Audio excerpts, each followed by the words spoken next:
So, the matter of passion in video game development is something that is coming at the forefront of the discussion with gamers, just in a casual sense. It's not like, the conversation is really going to change. I do, however, know how we can change the conversation, but not everybody wants to pretty much hear this one.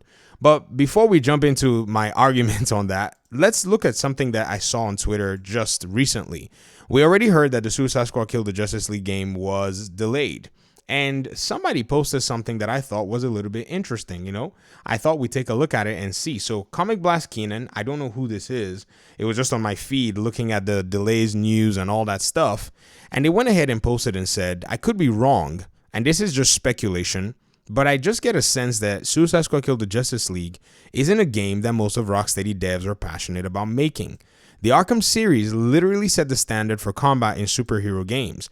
When a new Batman movie comes out, we want to see Arkham-style combat. That's how good it was. Yes, and we got it a little bit with Snyder. And the follow-up to those iconic games/combat is a generic looter shooter. This couldn't have been the next game Rocksteady wanted to make. It feels like this project came from the higher-ups, and it shows. Regardless, I hope the feedback brings change, especially in the live service aspect of the game. I feel for all the devs working on that game. I hope in the end, they create a game people enjoy and they can be proud of. There are a few points here that I actually do agree with. I think the entire conversation around these so-called titles and video games and so on and so forth, it really does come down, from the executive side. This is something I've been saying for a long time.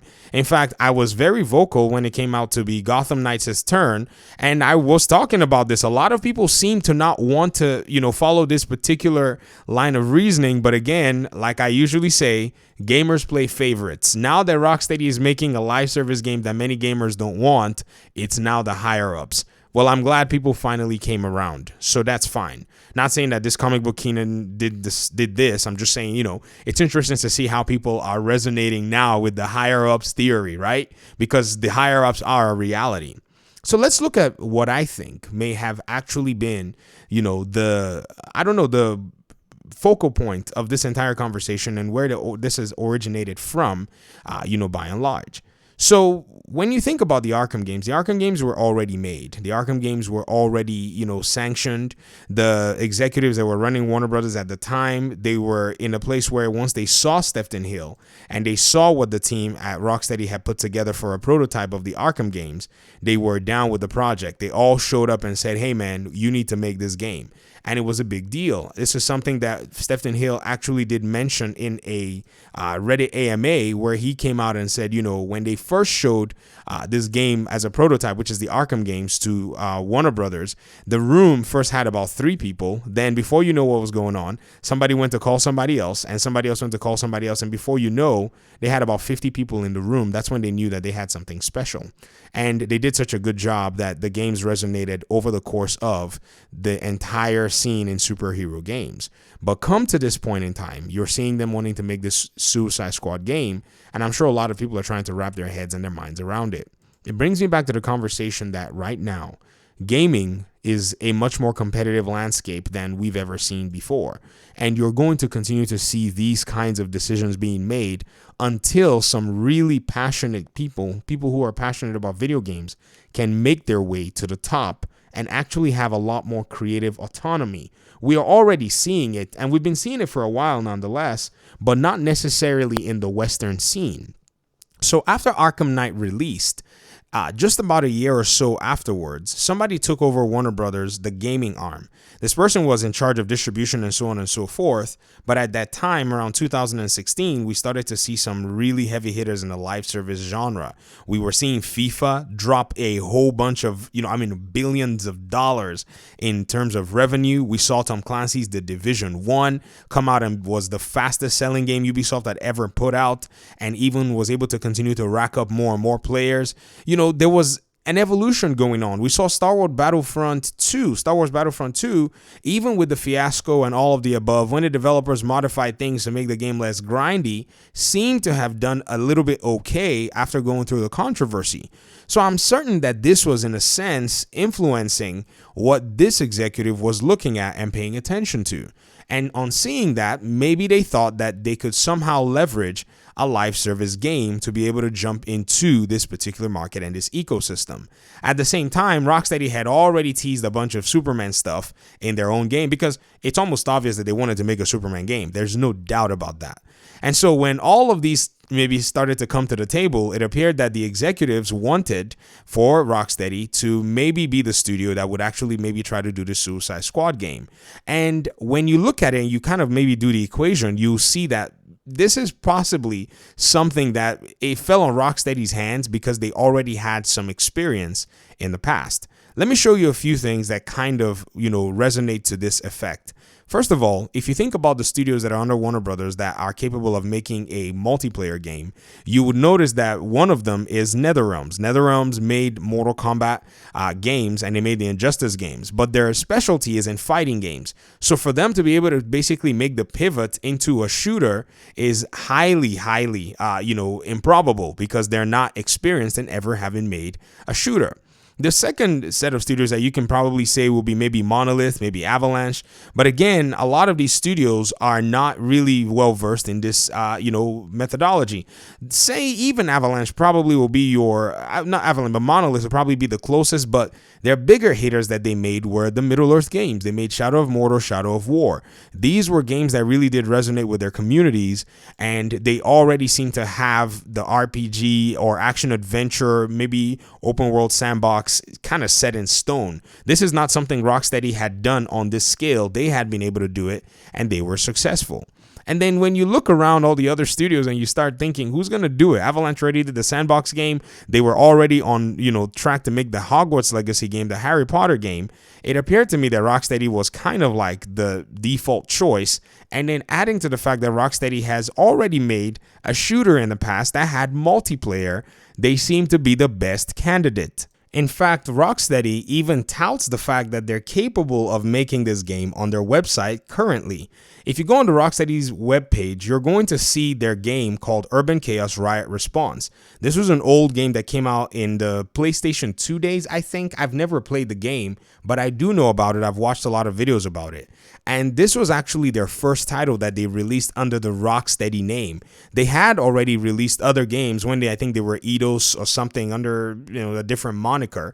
But this says the first title released under Rocksteady name began development at a different studio that sadly closed its doors. Our founders had partially finished the game and were able to secure some funding from a publisher to complete the project. The first few months saw the team using secondhand equipment and improvised office space, but we soon found our feet, and Riot's Response was released in 2006. Then they do a did you know here. They said, did you know some people mistakenly think that Suicide Squad Killed the Justice League is our first multiplayer game? This is wrong. Urban Chaos Riot Response featured online multiplayer.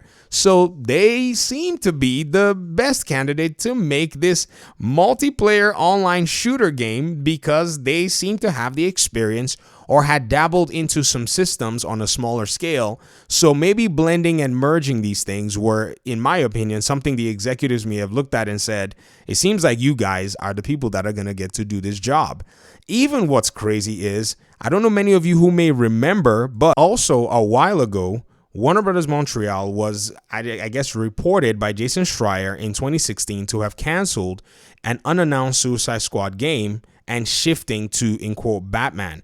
I think that cancellation of the Suicide Squad game probably also was, in the making in a sense, and then they moved over to the Gotham Knights game. So the Warner Bros. Montreal went through multiple game cancellations. They went from a Damian Wayne game that we got to see artwork for. They went to this Suicide Squad game. There were rumors, actually not even rumors. There was a Superman game in development, which was confirmed by developers that were actually making comments on this channel, by the way, which is insane. So shout out to those of you who worked on those projects who confirmed that Superman game was also canceled. And then eventually it led to them pretty much being the developers that worked on the Gotham Knights game.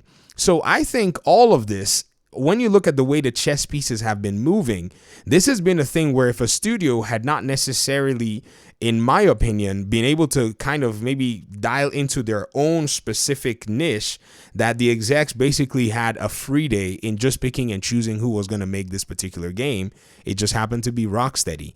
And I guess maybe with all of the Superman work that had been done, maybe in terms of building the world, maybe building some kind of an arc or some kind of theme, they decided that they were just going to take it and use the Suicide Squad members to kind of be their protagonists, or in this sense, the anti-heroes that were going to get things done.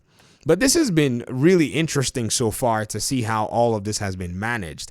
And to be honest, nobody asked me, but if, and I'm saying this from my own perspective, if anybody, were to ask me to do this job, I definitely would not do it this way. But this is, again, coming from the perspective of a gamer. I'm not saying I'll do a better job, not saying I want your job, whoever is running Warner Brothers, the gaming arm. I'm just saying that I would do it differently. And you don't even need me. Somebody like Stephen Hill would have done it differently. Somebody like even Patrick Redding would have done it differently. I hope I don't put you guys in trouble, but I'm going to throw your names out there because it seems like y'all have actually worked in a much closer perspective with gamers. And these are creative directors, by the way. If you don't know who I'm dropping these names because they're creative directors within these studios, and they actually know how gamers work. They know how gamers resonate. You can see it in their passion. You can see the way they treated the Hogwarts Legacy community. You can see the way they were able to drive that game and get it sold. I think Monolith, if they continue that focus, they're going to sell a ton of Wonder Woman copies.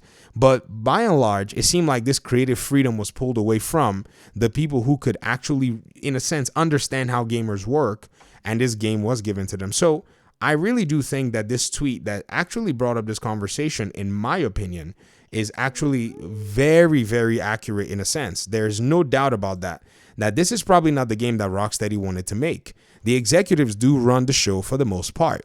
Now, here's the business side, because I'm not going to go in here and talk about all this stuff and sound naive, because that's just crazy. You see, it's a risk when you actually want to trust your developers to make a game, and then you have to put the money for making the game, and then you have to put the money for marketing the game.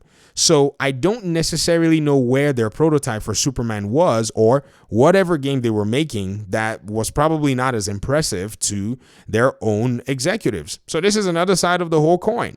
What were they doing after they finished the Arkham game? Because Warner Brothers Montreal helped them make their DLC. So what were they spending their time doing? How were they prototyping? How were they being, in a sense, how were they using their time? And we know from what Stephen Hill said a while ago that Rocksteady is a one-game studio.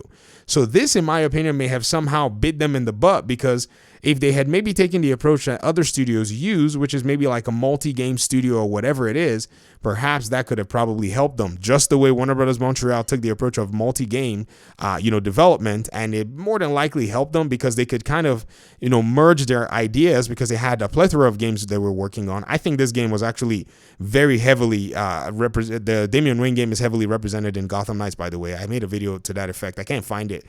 I made thousands of these videos, so you might have to maybe search through my playlist to see when they were talking about the art of Gotham Knights. And I think that would have probably helped them. If you think about even the, all of this stuff, you can also come to see that it's just one of those really weird and unfortunate situations, because, everybody expected Rocksteady to maybe make a specific game. But again, unless you want to solve the problem, we can sit here and talk about passion projects all day. And this is the part where I said I was going to pretty much make the statement that, people are probably not going to be happy with, which is it's time for you to make your own game. I know the executives don't necessarily seem to be, connecting with the fans as much anymore. So maybe the fans need to make their own game. And right now, there is the avenue to get the job done. So maybe we need to get the job done. Maybe we need to get off of YouTube and Twitter and all the internet spaces and actually learn what it takes to make a game, and possibly be able to come out and passionately challenge these companies and eventually make solid games that will probably restructure and reorganize the thinking surrounding video games by and large. Thanks so much for watching the video. I appreciate you guys' time and audience, and hopefully we'll talk pretty soon in another one. Peace out.